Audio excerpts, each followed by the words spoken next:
민서는 오래된 도서관의 문을 열고 들어섰습니다. 그는 지혜 할머니가 앉아있는 깊숙한 곳으로 걸어갔습니다. 할머니, 나라의 빚이 너무 많아지면 어떻게 되나요? 역사는 뭐라고 말해주나요? 지혜 할머니는 민서를 한쪽 서가로 이끌었습니다. 이곳은 평화로운 상원의 기록들이란다. 책들은 모두 낡았지만 깨끗하고 표지에는 협력과 희생의 상징들이 그려져 있었습니다. 어떤 나라는 모두가 조금씩 나누어 짊어지고 어떤 나라는 지혜로운 지도자가 현명한 선택을 했지. 다른 쪽 서가의 책들은 찢겨 있고 표지에는 불길과 파괴의 흔적이 가득했습니다. 이곳은 파괴적인 디폴트의 기록들이지.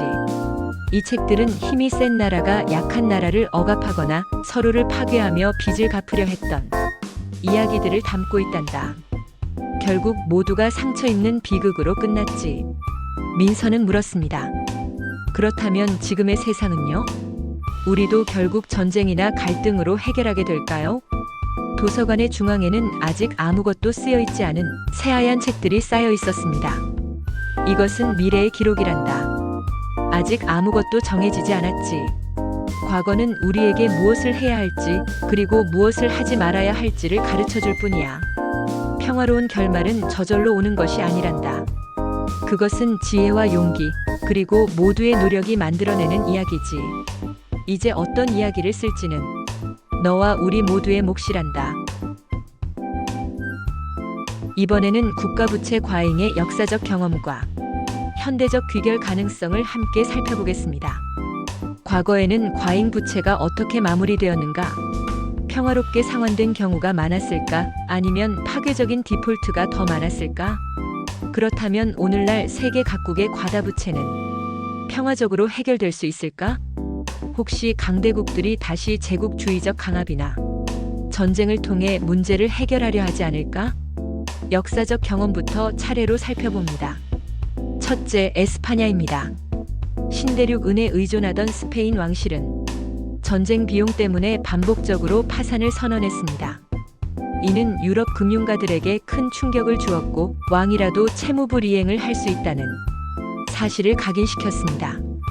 둘째, 프랑스입니다. 프랑스 혁명 직후 국가는 아시냐라는 지폐를 과도하게 발행했습니다. 결국 인플레이션이 폭발했고 정부는 1797년 부채의 3분의 1을 삭제하는 대규모 디폴트를 단행합니다. 이는 채권자들에게 막대한 손실을 남겼습니다. 셋째, 독일입니다.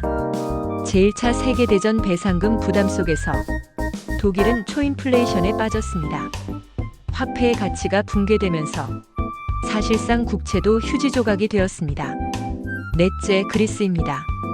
유로존 위기 속에서 그리스는 부채 비율이 GDP의 180%를 넘으며 사실상 지급불능 상태가 되었습니다.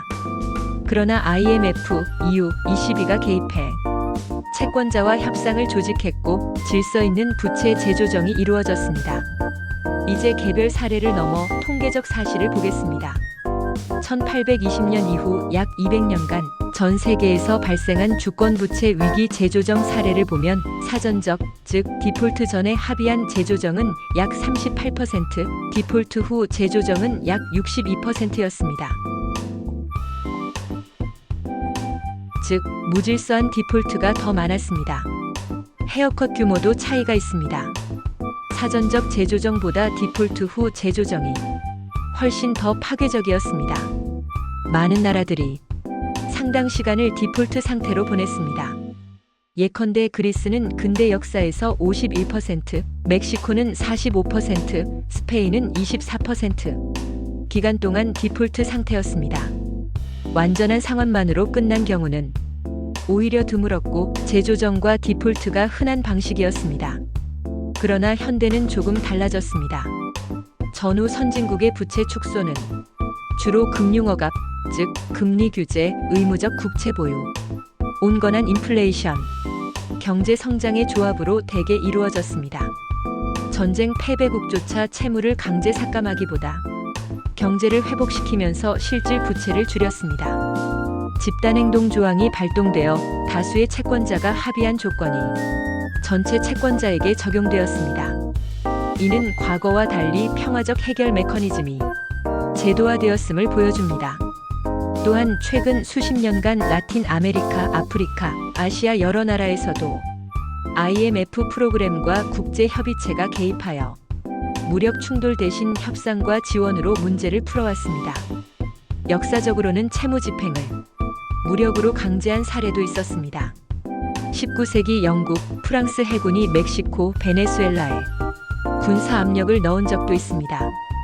그러나 오늘날은 상황이 다릅니다. 첫째, 핵억지 체제와 국제법 때문에 군사적 해결은 비용이 극도로 높습니다.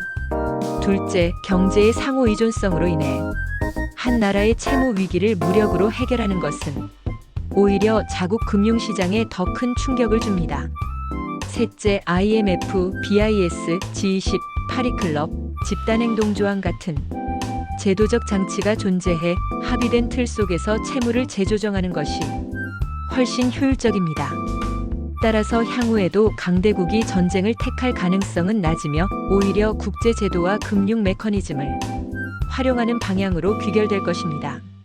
정리하면 역사적으로는 평화적 상황보다는 재조정, 디폴트가 더 흔했으며 그 과정에서 파괴적 결과가 많았습니다.